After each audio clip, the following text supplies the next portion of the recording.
In this video, I'm going to show you how we built this set of lights for the 2010 to 2012 Genesis Coupe.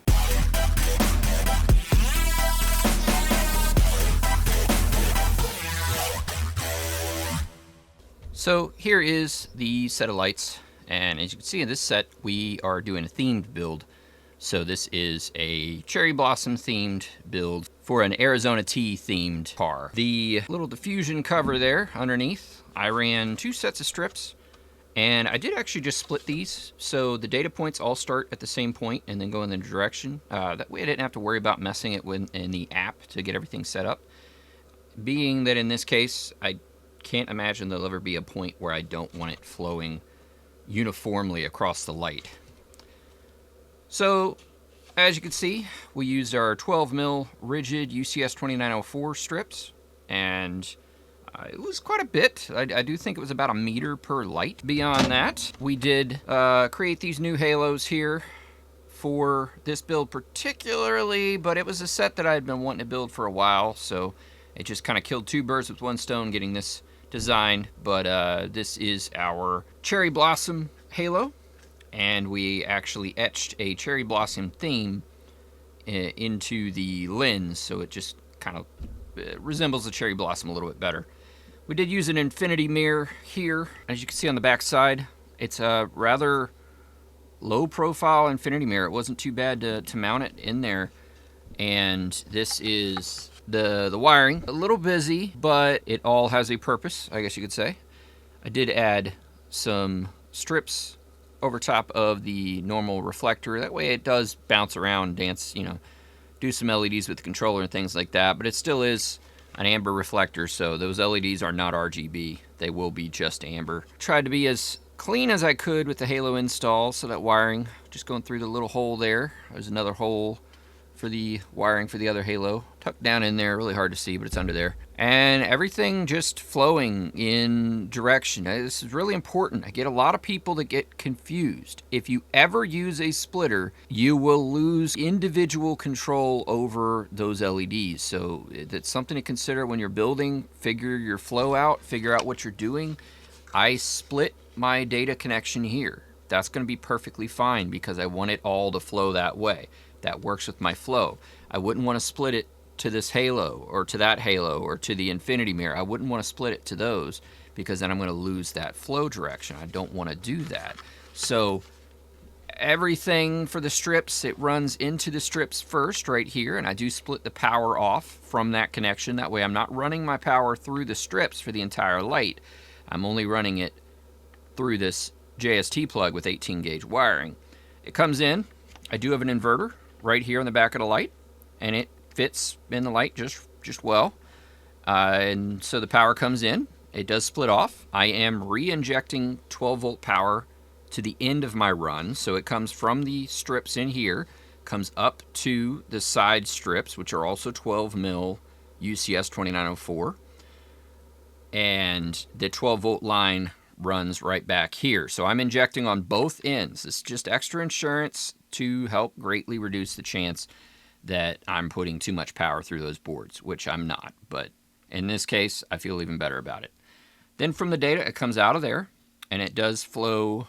That's the input. There's the output. Output goes up top there, and it flows over to the infinity mirror. Now, the infinity mirror is made using our 8mm SK, which is pretty good for now. I mean, it's about the best option that we have at this time. UCS2904 Flex, like our 2903 Flex, are in the works. So those are coming. Look forward to them here in the near future so that we can get that same UCS brightness on infinity mirrors on the front of a car. Kind of want to start adding more of these on cars, so it's definitely something I wanted to go ahead and just do. So it is on the works.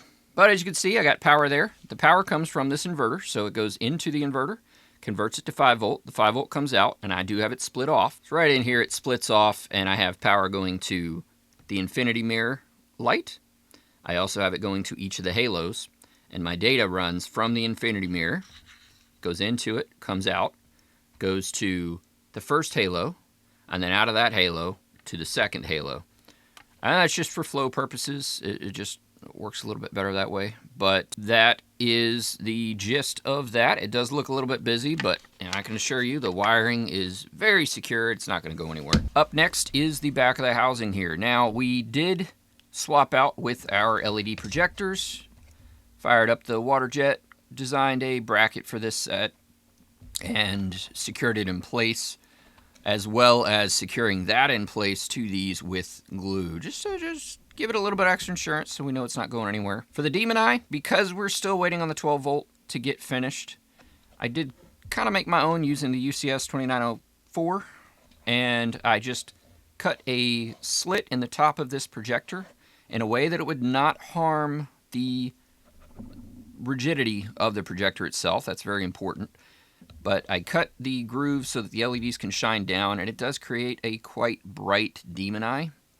So that was a preferred method on that build, the way that I went about it. For now, as soon as them 12 volt Demon Eyes come in, it will be my go-to for sure. Then it comes out of there.